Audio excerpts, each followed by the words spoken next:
મુસ્લિમ સમાજના સભ્યો અને તાજિયા કમિટીના હોદ્દેદારોનો આક્ષેપ હતો કે વર્ષોથી ચાલતી આવતી પરંપરા મુજબ તહેવાર મનાવવા માટે આ વખતે તંત્ર દ્વારા પૂરતો સમય આપવામાં આવ્યો નથી. સમય મર્યાદાના આ આકરા નિયમોના કારણે સમાજના લોકોમાં ભારે રોષની લાગણી જન્મી હતી. પોલીસ મથકે કાયદો અને વ્યવસ્થાની સ્થિતિ વંશે તે પહેલાં જ તંત્ર હરકતમાં આવ્યું હતું અને ટોળાને શાંત પાડવાના પ્રયાસો હાથ ધરાયા હતા. સ્થિતિ વંશે તે પૂર્વે જ પોલીસના ઉચ્ચ અધિકારીઓ એક્શન મોડમાં આવ્યા હતા.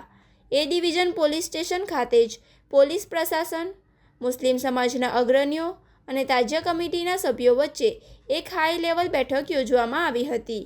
બેઠકમાં બંને પક્ષોએ ખૂબ જ શાંતિપૂર્ણ માહોલમાં પોતપોતાની દલીલ રજૂ કરી હતી. પોલીસ અધિકારીઓએ કાયદો વ્યવસ્થાની સ્થિતિ અને સમયમર્યાદા અંગે યોગ્ય તકનીકી સ્પષ્ટતા કરી હતી. આ વિસ્તૃત ચર્ચાના અંતે સમાજના લોકોમાં રહેલા ગેરસમજ દૂર થઈ હતી અને બંને પક્ષો વચ્ચે પરસ્પર સમજૂતી સંધાતા મામલો થાળે પડ્યો હતો. આ સુખદ સમાધાન બાદ પોલીસ મથકે એકત્ર થયેલા ટોળા વિખરાયેલા હતા અને અંકલેશ્વરમાં વાતાવરણ પુનઃ સામાન્ય અને શાંતિપૂર્ણ બન્યું હતું.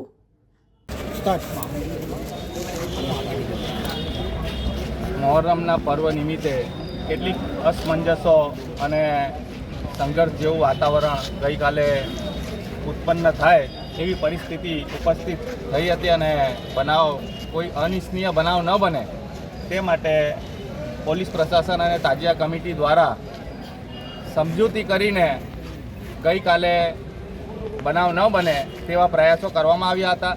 પરંતુ અમારા મુસ્લિમ સમાજ અને મોહરમ આયોજકો તથા તાજિયા કમિટીને કોઈ પણ પ્રકારે આ તહેવાર ઉજવણીમાં પ્રોબ્લેમ ના થાય અને આ તહેવાર શાંતિમય વાતાવરણમાં ઉજવીએ તેવી અમારી તાજિયા કમિટી તથા તાજિયા આયોજકોની ઈચ્છા હતી. અમે લોકોએ આજ રોજ અંકલેશ્વર શહેર એ ડિવિઝન પોલીસ સ્ટેશન ખાતે પીઆઈ સાહેબ શ્રી પાસે સમય માંગ્યો હતો કે અમારો તહેવાર અમે શાંતિમય રીતે કોમી એખલાસના વાતાવરણમાં ઉજવીએ અને કોઈ પણ પ્રકારે કાયદો અને વ્યવસ્થા ન ડહોળાય અને આ તહેવાર શાંતિથી પૂર્ણ થાય તે માટે પીઆઈ સાહેબ સાથે મુલાકાત થઈ અમારી.